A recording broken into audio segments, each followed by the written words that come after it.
عليكم ورحمة الله. اخواتي وحبايبي عاملين ايه؟ يا رب دايما تكونوا بألف خير. كل سنة وحضراتكم طيبين ومستمرين في فيديوهات العيد.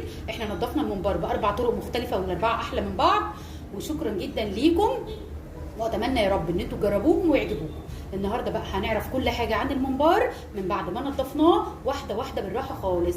ما كانش ينفع ان انا اعمل لكم الاثنين في فيديو واحد علشان كنتوا حطوه مني، وكنت فيه تفاصيل صغيره عايزاكم تعرفوها علشان تكونوا اشطر، يعني اشطر الشطار. هنقول بسم الله الرحمن الرحيم، وهنعرف معانا ايه. هنقول اللهم صل وسلم وبارك على سيدنا محمد وعلى اله واصحابه اجمعين.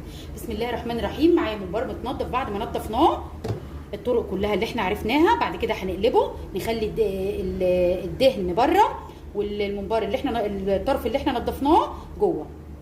ليكم مطلق الحريه، يا اما تخلوا الجلد جوه الدهن الابيض اللي بيبقى عليه جوه، يا اما يكون بره. تمام، بس هو لما بيكون جوه بيكون فيه صعوبه شويه في الحشو.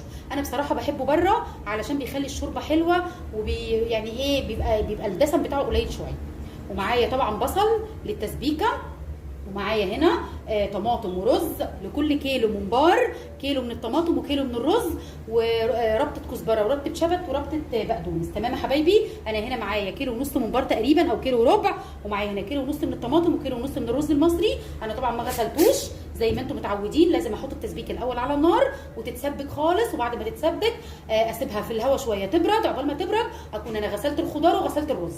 ما ينفعش ابدا اغسل الرز من دلوقتي وبعد كده اجي اسبك الاقي الرز معايا باش وبقى طري وبقى ايه، مش كويس خالص. سمعت كتير قوي عن الممبار الني في ني، انا بصراحه جربته واللي ما عجبنيش خالص خالص خالص.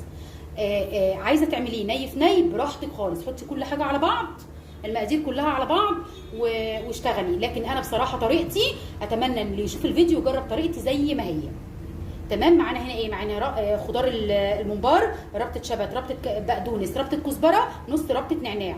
النعناع بيفرق قوي في الممبار. وهنا عندنا الطماطم ضربتها في الخلاط، طحنتها كويس جدا بس ما صفتهاش زي المحشي بالظبط.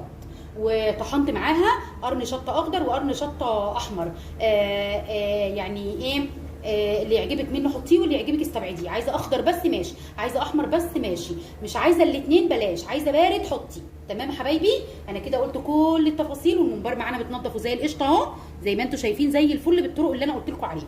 وبعد كده قلبناه، وبعد كده شطفناه شطفه حلوه وسيبناه. دلوقتي بقى هنروح على النار علشان نحط شويه زيت كويسين. طبعا الممبار يعني زيت، مش عايزه تجويد ومش عايزه التاتش بتاع، يعني بتاع اي حد يحط التاتش بتاعه ويقول زبده اطلاقا. محشي وممبار حلويات المذبح عموما 90% منها بالزيت. تمام. هنروح بقى على البوتاجاز ونعمل التسبيكه بتاعتنا ونشوف الخطوات معانا واحده واحده. هنرجع تاني، رجعنا تاني مع بعض يا حبايبي. في حله على النار حطينا حبه زيت كويسين جدا، وقطعنا بصلتين كبار. اول ما خدت اللون الذهبي الجميل معانا ده هننزل بالطماطم بتاعتنا. بسم الله الرحمن الرحيم.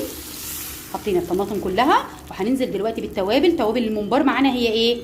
ملح وفلفل اسود، ورق لورا وحبهان. بس احنا مش هننزل دلوقتي غير بالملح والورق اللورا فقط لا غير.